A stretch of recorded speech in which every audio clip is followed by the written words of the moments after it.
I drowned. And then I was out of my body and in this absolute darkness. And then I saw this speck of light.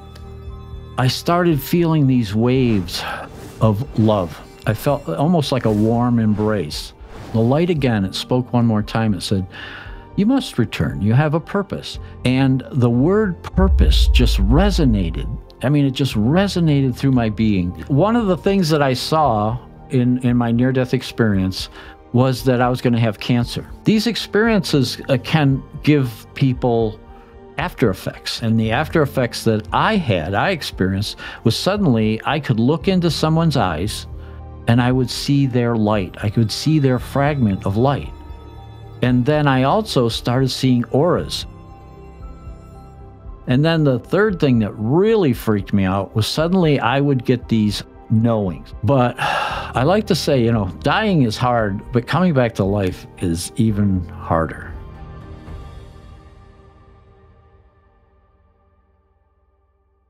I love diving.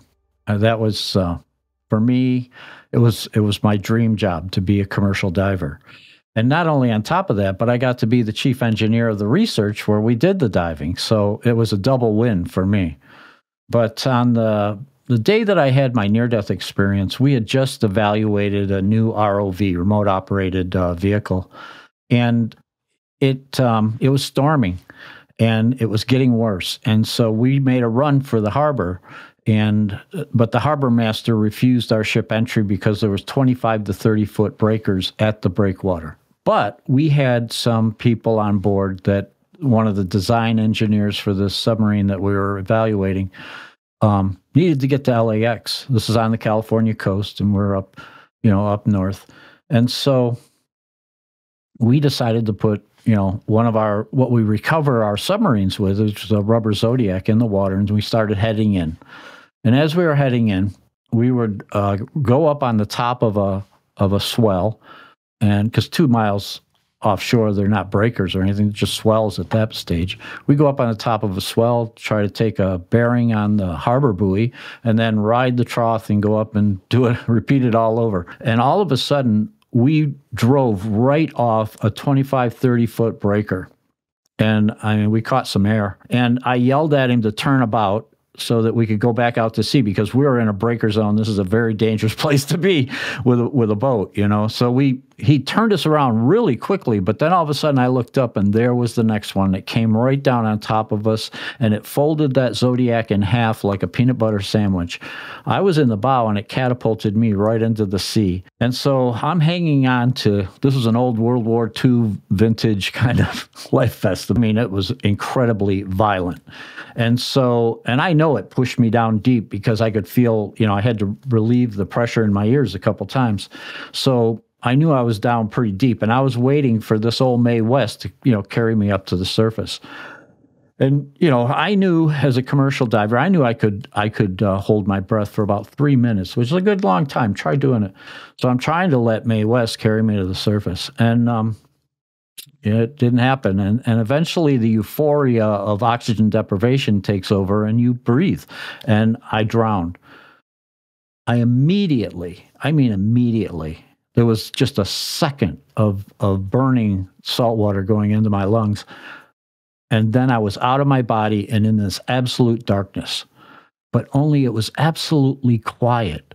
It wasn't, 25, 30-foot seas is incredibly loud. It's like roaring, Suddenly it's quiet. It's peaceful. I don't feel like I'm being tumbled and tossed. And this was in March. It's extremely cold water. I'm not cold anymore. I'm comfortable. I just feel like I'm just suspended in this blackness. But also, I didn't really feel alone.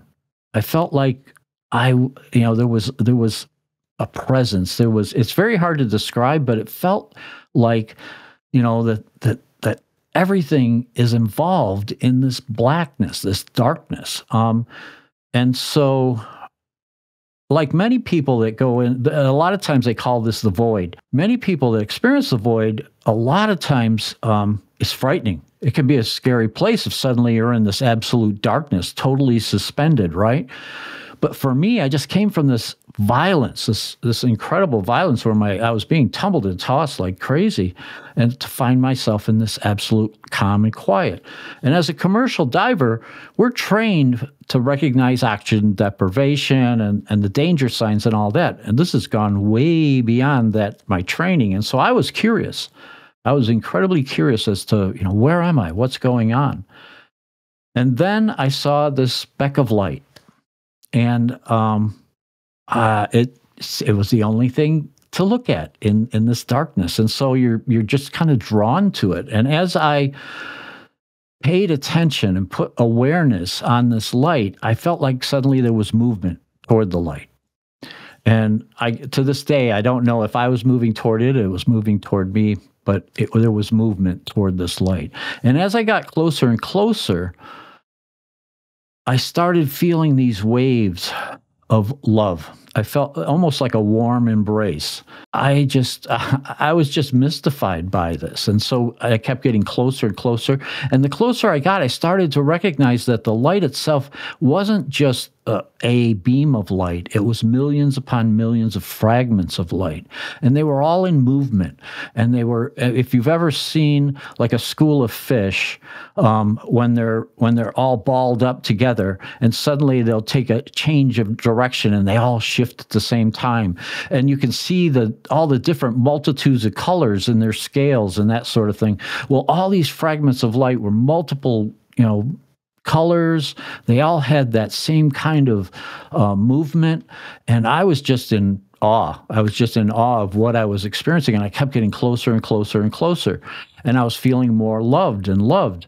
And and so eventually 3 fragments broke away and they started approaching me, coming toward me.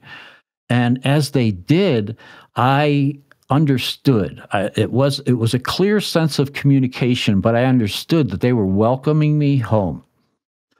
And I was just overwhelmed with this love and this welcoming that I was receiving. And eventually a dozen of these light fragments came, and they were all greeting me. And I realized that at this point that I had become a fragment of light. And they communicated with me that we were going to go deeper into the light. And as we did, we went into this area. To me, it felt very spherical, a big giant ball, and we went inside.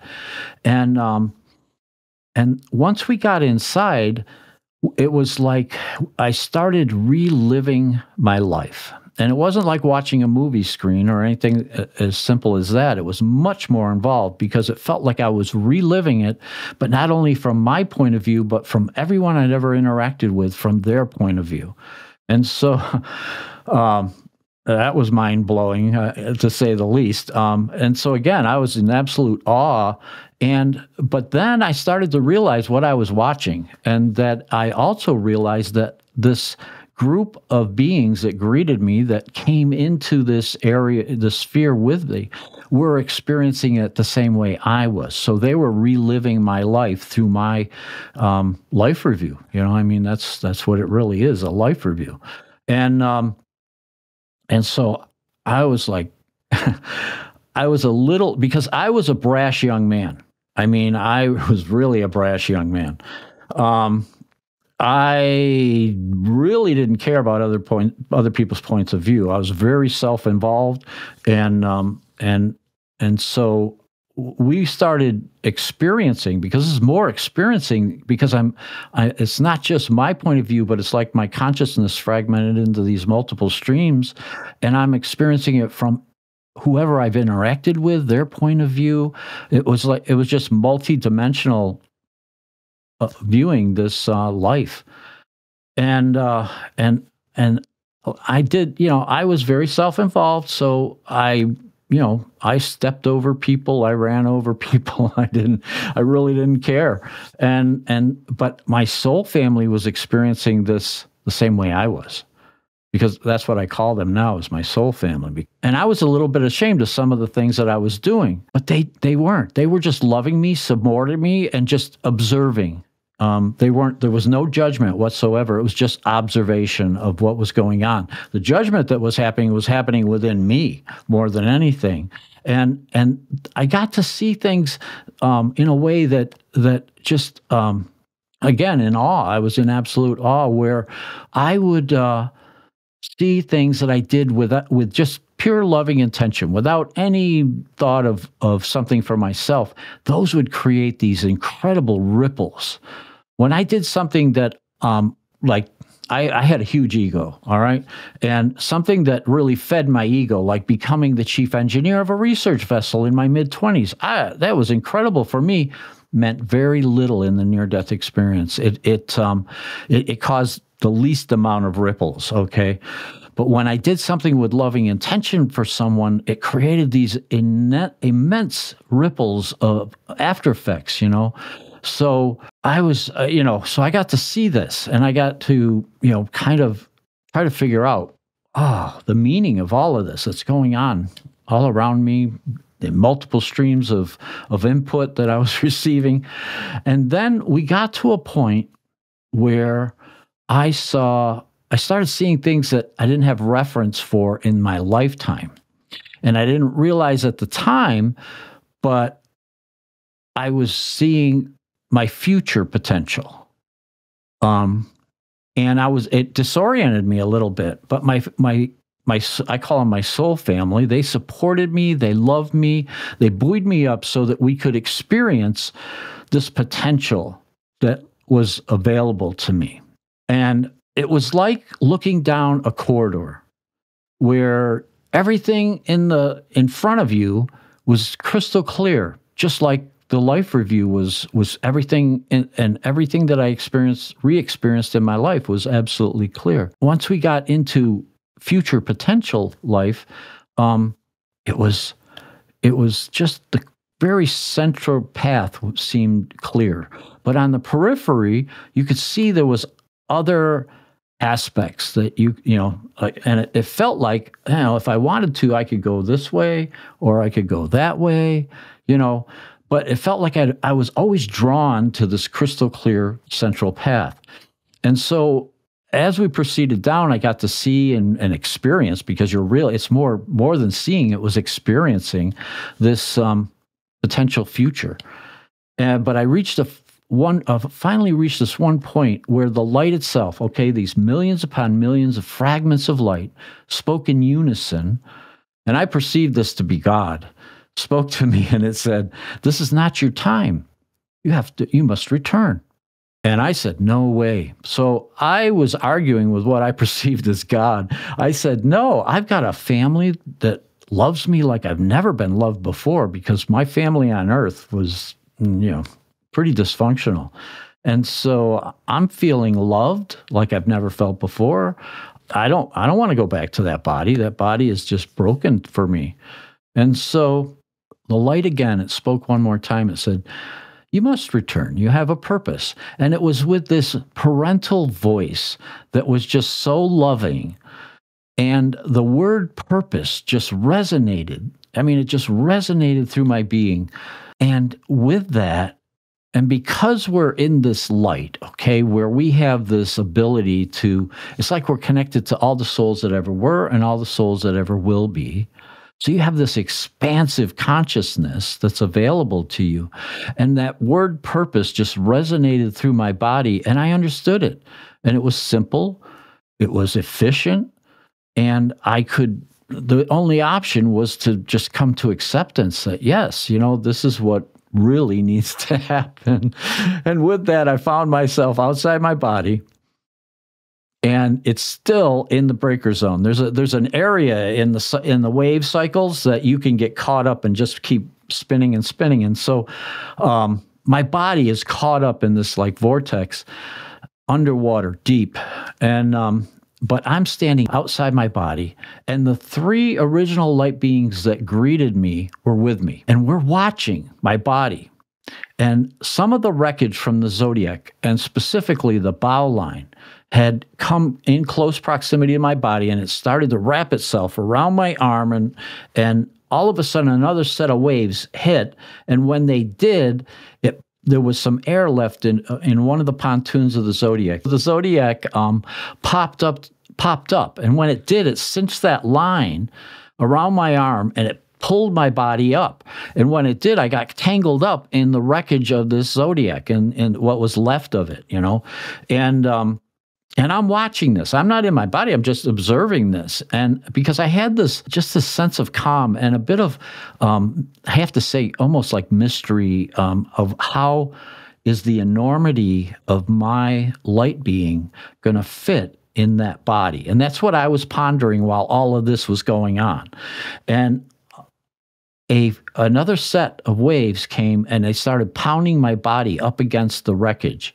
And when it did, it pushed some of that salt water out of my lungs. And at that moment, that's when my soul family gave me a gentle push, and I felt this vibration as I came back into my body and came back into physical awareness, but I still felt like I was half here and half there. So I had a little bit of that expansive awareness, but it was like evaporating, It messed with my mind for a long time, because to be in the right place, to be pushed up against that, wreckage, in order for it to push some of that salt water out so that I could be resuscitated by the ocean and by being pounded up against this wreckage. That's not common. That really messed with my mind for a long time, because I was like, okay, then that means there's and I knew there was a purpose, because I saw that. So this miraculous resuscitation had purpose behind it. And so I'm in my body, I'm on the surface, but I'm having trouble, staying on the surface, because and I'm coughing up, salt water, and I'm just thinking purpose, what this purpose, and it was like it was evaporating. It was like sand through my fingers. I couldn't hang on to it. It was, and so, and I started to hear my mates that were in the Zodiac with me when we had this accident. They had stayed on station, and one of them had held onto a flashlight. How he held onto a flashlight, I'll never know. But he was, they were sweeping, the ocean when it would go between waves into a trough. They would, sweep it to see if they could find me. They were looking for me, and so those guys, those are my heroes, because they stayed on station in a very dangerous zone. Okay, and they found me, and I was trying to yell back, because they were yelling for me and stuff like that. And I was trying to yell back, but you can't after you've swallowed all that salt water and everything. And so I squeaked and squawked, and eventually they found me and they swam over, and then we all had a mile to swim in. But I kept going under. But I still had this awareness, a greater awareness than I normally have in my physical life, that there was something wrong with the life vest that I was wearing. And so I popped it open, and I looked at it. This is nighttime. You got to realize this is nighttime. It's very dark. You got huge waves crashing. Everything you do is hard. But I looked at it, and there was fiber lining just all over the place. And so what happened was the life vest failed, basically, and it became saturated with salt water, and it was actually what was keeping me from staying on the surface. So I ditched the life vest, and I could stay up and hang on to what was left of the Zodiac, because it was afloat. And all of us gathered around, which is the smart thing to do in a water emergency, is to rally together to support each other, and we all swam that last mile in together. But I like to say, dying is hard, but coming back to life is even harder, because that reality on the other side was hyper real. It was incredibly real.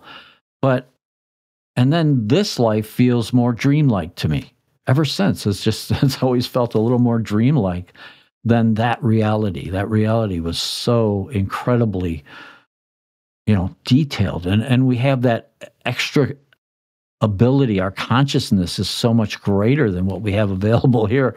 And so you feel dense. It feels dense to come back, But Once we came back, my mates, they they popped my shoulder back in and my thumb, which got dislocated when that line pulled me up. Then, we had to find our way home, home and stuff like that. But it was a really rough night, really rough night. These experiences can give people after effects, and the after effects that I experienced was suddenly I could look into someone's eyes and I would see their light. I could see their fragment of light. And then I also started seeing auras. At the time, I didn't even know what an aura was. To me, I called them life force energies, because it was like, I don't know what this is. And it wasn't something that I'd ever read about or experienced, And I was pretty science-based individual. And then the third thing that really freaked me out was suddenly I would get these knowings. I don't know how to express it any better than I would just know things. And it wasn't something that I'd studied in school. It wasn't something that I'd learned in training. It wasn't something I experienced in life. So where did this knowledge come from? It was kind of like these little downloads. They started out as just little whispers of downloads, and then they started getting more intense and more detailed. But it freaked me out, and I wanted my old life back. I didn't know what this was. I didn't know what to do with it. I'd never heard of anything like this. So I felt really isolated because I tried to share it with my first wife, the wife that I had during that time, and she freaked out. And so I felt like I couldn't share it with her. And death, when we did underwater research, it was very dangerous work back in the 80s.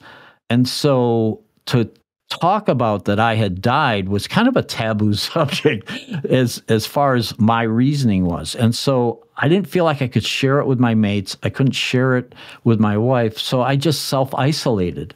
And I just tried to take what I could accept from this experience. The things that I could accept was I was in my mid-20s. So to have this life review where you're feeling all this love, but you get to see who you really are. You get to see all these interactions and, the good, the bad, the ugly. You get to see it all. And so I realized I could be a better person. And so acceptance, I called it acceptance, that I could accept this is who I am and I can be better because some of what I saw I didn't like. And so the other thing was I also saw that I wasn't a very tolerant person.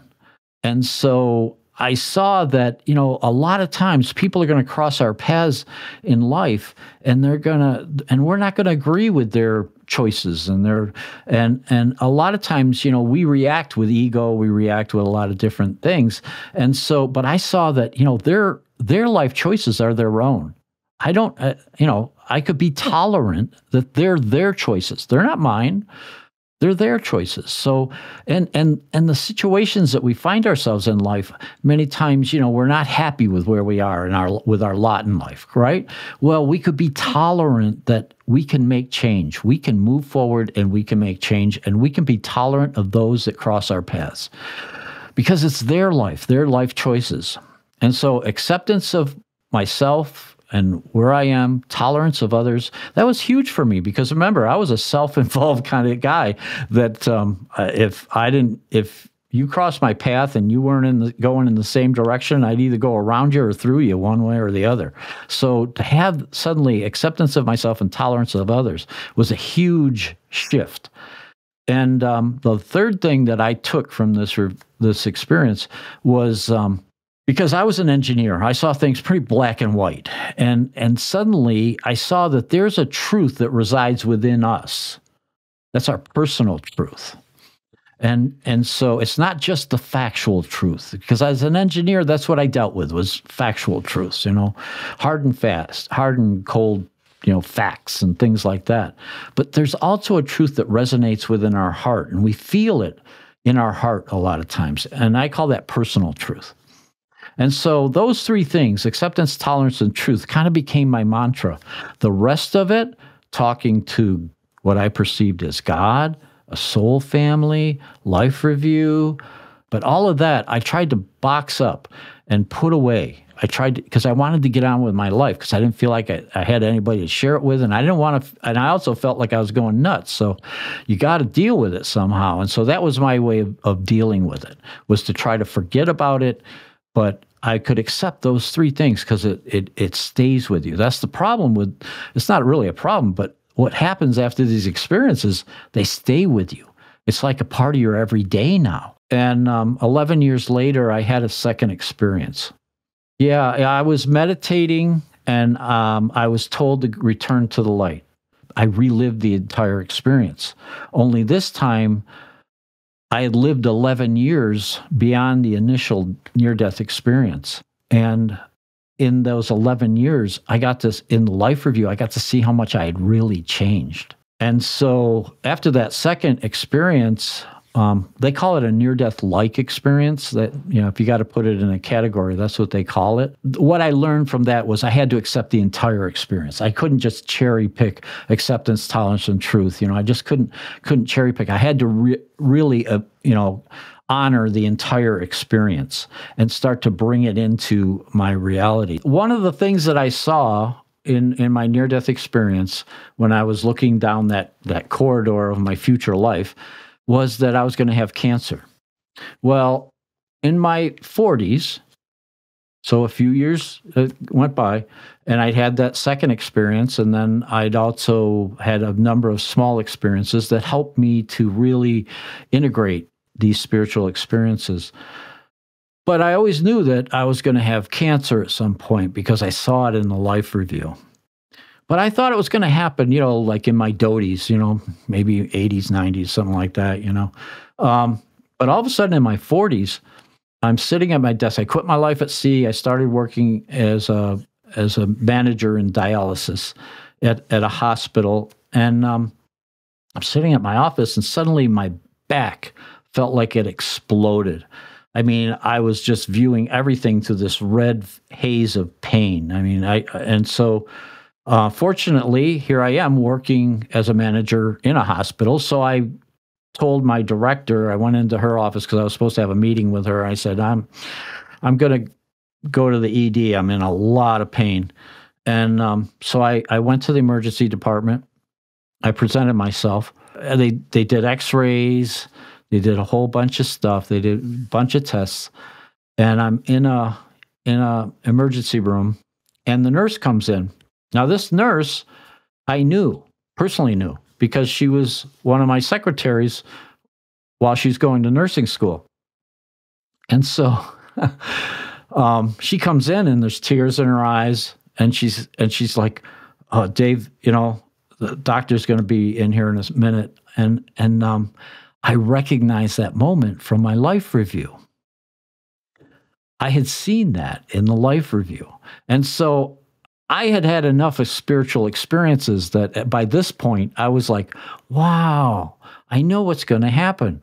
I know when he comes through the door, he's going to come in, he's going to kind of be hemming and hawing and just, kind of, how do I present that this guy, has terminal cancer? And so he's kind of like reluctant when he comes in. And sure enough, he comes in and she's teary-eyed, and I'm, telling her, "Oh, don't worry, everything's going to be okay." And so when the doctor finally tells me, he's like, "We'll make you as comfortable as possible because this is really severe." And I was like, whoa, wait a minute. I saw I was going to have cancer, but I also saw I was going to live beyond it. But I wasn't prepared for a really bad case of cancer, And so there was a moment where it was like, wow, this could be my ticket home. I could go to the other side. But also there was the other side where I had seen I was going to have cancer, but I also saw I was going to live beyond it, and that there was a great purpose in the living beyond it. So I was like, so they wanted to do a whole bunch more tests, which they did. They were just going to give me morphine and Percocet and told me to get my affairs in order. That was in the emergency room, and in the in the workup while they were working up, the bone studies and all this stuff. But anyway, because they found I had lesions not only in my lungs, but it had metastasized into my spine, ate away 2.5 bones of my thoracic, and my spine had collapsed because the tumor could no longer support the weight of my spine. And they found lesions in my hip, my brain, and my kidneys. So it was stage 4. It was rapidly expanding, and they didn't feel there was much use in treating it. But I disagreed, because if I can say no to God, I can say no to these doctors. That's no sweat. And so I picked my care team, and we started treating it. But I also balanced it out with some holistic approaches, because I had a very strong spiritual guidance. And so I didn't like the morphine and Percocet, because when I was really dosed heavy, especially with the morphine, I couldn't hear spirit. I couldn't hear, my spirit communication got cloudy, and I couldn't hear it. And so that disturbed me more than the actual cancer. So I had some amazing experiences. One I would call an angelic experience, where I saw how to get off of the morphine and use more of mindfulness to control the pain, so that I would have the clarity to be able to communicate, have my spirit communication. That was critical in my life, and so I needed that in order to determine how I was going to overcome the cancer. I was very fortunate that within 6 months, I was on chemo and radiation at the same time. And within 6 months, my spirit guidance was telling me that things had improved. And I asked if they would do another PET scan, because that shows all the active cancer cells, and they, begrudgingly, it took a little bit of convincing, because in their reality, I was on the road to the grave. And they didn't even want to treat me, but it was because I have patient rights. I was able to get the treatment that I wanted, and so they thought that these were extra unnecessary measures, and that the testing would just be something else. And so they were trying to keep me, comfortable. They were trying to reduce stress and stuff. So they felt another test that just showed that I was dying of cancer wouldn't be good for me. So they kind of put it off. But then I insisted, and I got my test, but then nobody read the results for nobody wanted to read the results, because they didn't want to give me the bad news. They were in their minds, they were being compassionate. But but anyway, they eventually, I was able to convince, there was a nurse in the oncology unit where I was getting treated, that his brother worked for me in dialysis. And so I knew him. And so I said, hey, I couldn't look at my own chart, but I said, would you look at the results of that exam, that PET scan, and let me know. He says, well, I can't let you know, but I can let your doctor know. And so he told my doctor, and then the doctor came in, and he goes, oh my God, blah, blah, blah. We've got some great results. We're going to do some more tests. And I said, well, I'll do some more tests, but we're going to stop treatment, because I know the cancer's gone. And so they wanted to continue treatment, and I stopped the treatment. I said, I don't need to. Cancer's gone. I'm going to go on with my life. And I had to live with a collapsed spine for almost a year before they would agree to even do the surgeries.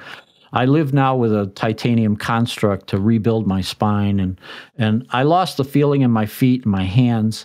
So I'm very severely disabled, and I live with pain, because the titanium and the bone don't like, they don't expand and contract the same rate. So they create a lot of pain. But that's my life. But I choose not to allow that to keep me from living life. In life, it's kind of like a pendulum in a lot of ways. In life, a lot of times we have, when we're dealing with our humanness, okay, the things, paying the rent, getting on with life, things that, are just purely human. our pendulum kind of swings to the human side. And so that fragment of light, because I believe that we carry a fragment of that light, but the totality of our light still resides in the oneness with all the other fragments of light. I call that oneness. And so we carry a fragment of our totality with us, but it expands and contracts as we need. So when we're dealing with our human side, our fragment of light isn't that much, it's a smaller percentage. But then when we swing our pendulum to the spiritual side, then that fragment just naturally expands as needed. It's there for us to draw upon. But most of the time, we feel like we're these separate individuals forging our life all by ourselves. So we don't realize that we have this available to us. And what I've learned is that when we touch that light, we can go back into the light. And when we do, we have the ability then to expand our consciousness a little bit and then come back and live our life, and bring more of that loving intention with us. After you have those experiences, you feel this duality of your spiritual self and your human self, but bringing it together is what every experiencer really wants. And also, then you start to realize that there's this interconnectedness that we all reside in. And, but we don't talk about that either, So, but experiencers feel that. They know that we're interconnected. We've experienced it on the other side, that we have this, this ability to connect to one another, but we're within this veil of separateness where we feel like we're separate individuals. But meanwhile, we're constantly sharing energy. You and I are sharing energy right now while we're talking. I'm sharing a little bit, a fragment of my light experience with you, and you're experiencing it in your way. And so we exchange this all the time, this interconnectedness that we all have. But we don't talk about it. It's not part of our everyday understanding or the way that we try to live our life.